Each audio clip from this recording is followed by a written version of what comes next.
Story 1. The Man in the Hallway. It was a typical Friday afternoon. The last period of the day calculus class, and all anyone could think about was the arrival of spring break.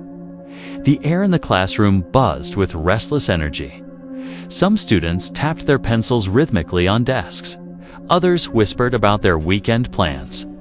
Our teacher, Mr. Geller, wasn't much for structure on days like this. He logged on to sporcle.com and projected a brand logo quiz onto the whiteboard, letting the class unwind before vacation. I remember everything about that moment. My friend Sarah had just blurted out, Adidas, the correct answer when the loudspeaker crackled overhead. This is not a drill.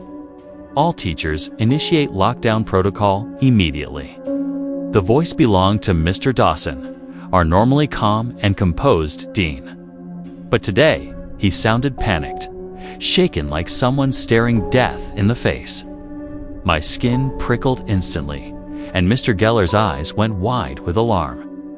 He bolted to the classroom door, locking it, turned off the lights, and ordered us to the corner of the room, away from any windows. We crouched together in silence, 20 teenagers stuffed in a dark corner, clutching backpacks to our chests like they might offer some protection. Even Mr. Geller was pale and trembling. The hum of the fluorescent lights cut off with a pop, as the school powered down completely. Then, silence. 2 minutes passed. Then 5. Then we heard it screaming. Someone, somewhere down the hallway, was howling. It wasn't words at first, just primal, animalistic shrieks. Then we made them out. I'll kill all of you. Every last one. My blood ran cold. 2 girls near me, Lacey and Brooke, began crying quietly. The screaming grew louder, accompanied by banging metallic crashes that echoed through the building. Lockers, maybe? The man, whoever he was getting closer. And then, without warning, he started pounding on our classroom door. Bang, bang, bang. He roared, "Open up. Open this door." Lacey screamed. Mr. Geller motioned for us to stay quiet, but the sound of fists against the door kept getting louder. It felt like the walls would collapse. Then, silence again. The banging stopped. The screaming faded. The footsteps retreated. And we sat there, frozen. No one spoke. We didn't know whether he was waiting outside or had moved on to another class. 10 minutes later, the loudspeaker clicked on again. Mr. Dawson, his voice more stable now, explained that a mentally unstable man had entered the school.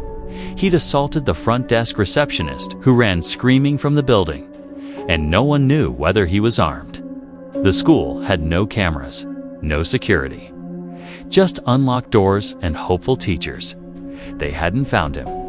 They told us to remain in lockdown while teachers resumed teaching, but no one learned anything that day.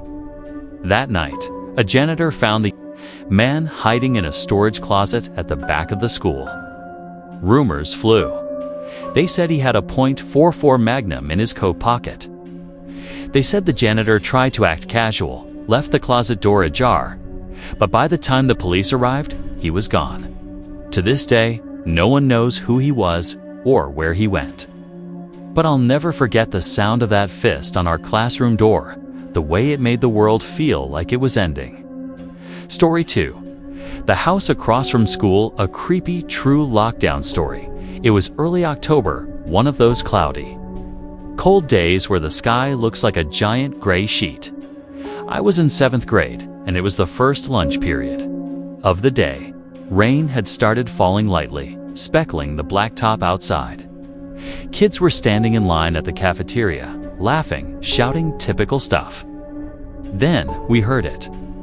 Boom, boom, boom. 4 sharp bangs, like gunshots. The lunchroom froze. Most kids looked confused. I remember thinking it must have been thunder, but some kids screamed, and then campus security burst in yelling. Everyone inside.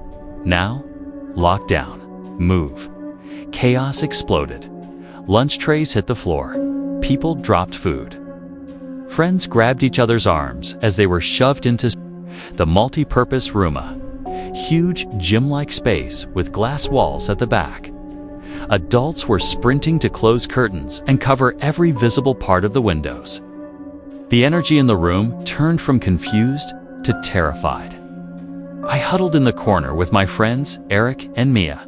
I kept asking, "What is happening?" But no one had answers. Eric was the boldest among you. He actually asked one of the security guards near the door what was going on. When he returned, he looked pale. "You know that house across from the school?" he whispered. We nodded. "There's a guy who lives there. Apparently, he's mentally unstable. He threatened to kill himself and the cops if anyone came near his property. He's outside pacing, watching the school." I swallowed hard. "With a gun?" Eric nodded. "They don't know if he's armed, but he's a registered sex offender," my sister told me. The whole room seemed to shrink around us. The adults guarded the exits, whispering rapidly into walkie-talkies. Kids cried. Some sat frozen, staring blankly at the walls.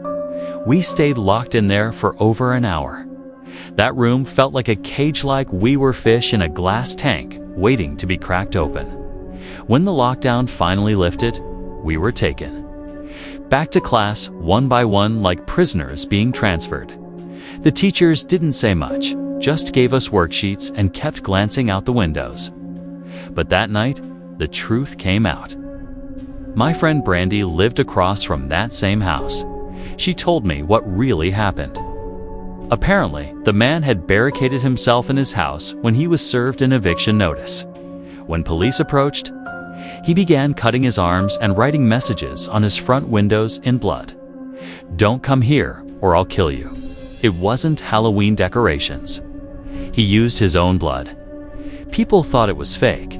Even Brandy had passed it off as a twisted prank till this. According to her, he had been watching the school every day through binoculars, just watching the kids play. The scariest part? That house is still there. It's empty now, rotting with shattered windows and overgrown weeds. But no one tore it down. No one talks about it. It's like the town just wants to forget it existed. But we remember. I still walk past that house sometimes.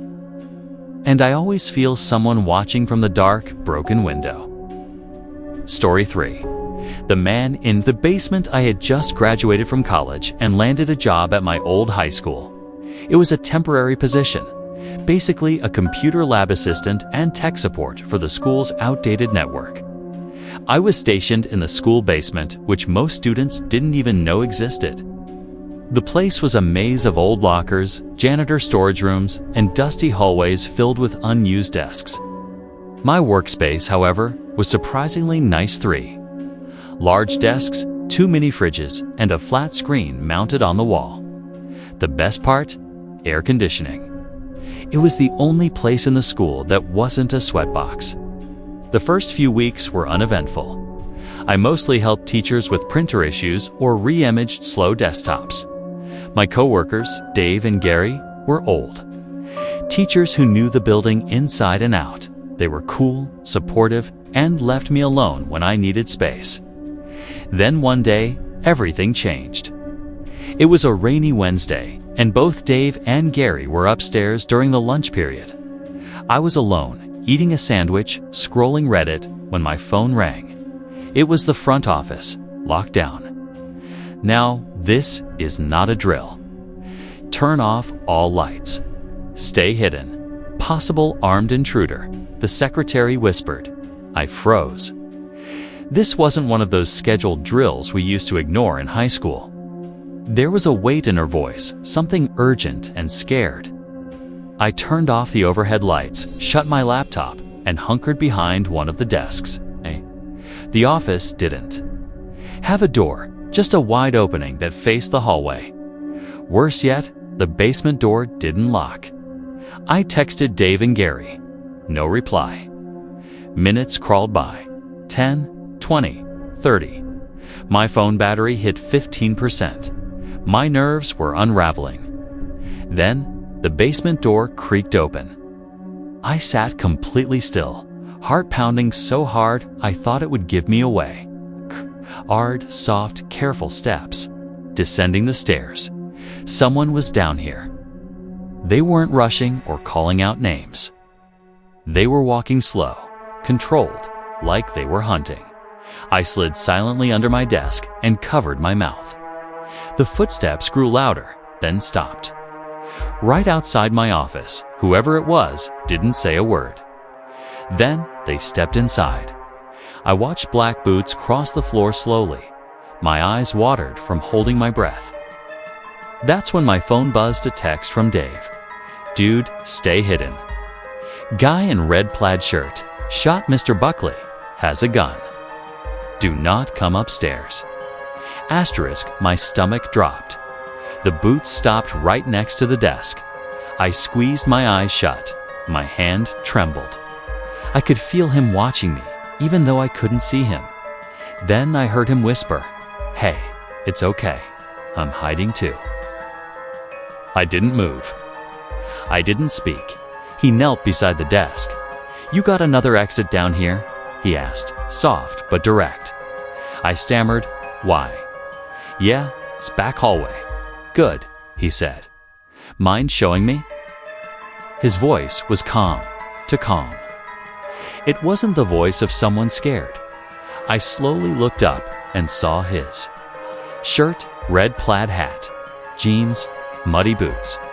That's when I realized this wasn't a teacher. This wasn't a parent. This was him. The shooter. I swallowed hard, trying not to panic. "Sure," I whispered. Back there, he smiled. "Appreciate it." I tried to stall. "You said you were here for your kid." He nodded slowly. "Yeah, he's in Mr. Buckley's class." But I already knew what Dave's message said. Mr. Buckley had been shot. And this guy? He didn't know I knew. I stood slowly and motioned toward the hallway behind me. Just back there. We walked in silence.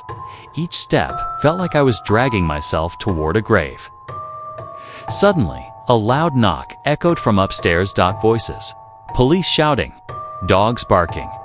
The man stopped. "They're here early." He muttered then, without warning. He pulled out a revolver. My heart exploded in my chest. I turned and ran. A gunshot rang.